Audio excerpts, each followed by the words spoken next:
বক্তব্য রাখবেন সংক্ষিপ্ত আকারে জাতীয় সংগ্রামী সাধারণ সম্পাদক সাবেক ছাত্রনেতা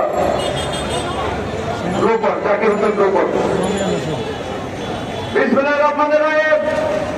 সংগ্রামী ছাত্র বন্ধুগণ, আজকে বিশ্ব মা দিবসে গণতন্ত্রের মা দেশনেত্রী বেগম খালেদা জিয়ার মুক্তির দাবিতে ঢাকা মহানগর দক্ষিণ বিএনপির আজকের এই প্রতিবাদ সমাবেশের সংগ্রামী সভাপতি ঢাকা সাবেক ডেপুটি মেয়র বিএনপি চেয়ারপারসনের উপদেষ্টা পরিষদের অন্যতম সদস্য বীর মুক্তিযোদ্ধা জনাব আব্দুস সালাম উপস্থিত আছেন। আজকের প্রধান অতিথি রাজপথে যে বারবার রক্ত ছড়িয়েছেন আন্দোলন সংগ্রামে বিএনপি স্থায়ী কমিটির অন্যতম সদস্য বাবু ভাইসন চন্দ্র রায় উপস্থিত আছেন। দেশনেত্রী বেগম খালেদা জিয়ার প্রেসিডেন্ট জনাব তারেক রহমানের সিপাল সালার বিএনপি সিনিয়র যুগ্ম মহাসচিব একভাবে নুরুল কমিটির বিশাল জাতীয় নেতৃবৃন্দ, আমার জাসাদের নেতৃবৃন্দ, জাসাদ প্রাণত দক্ষিণের নেতৃবৃন্দ, আসসালামু আলাইকুম।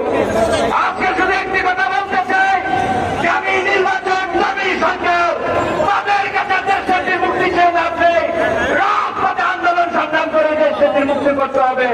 তাই সকলকে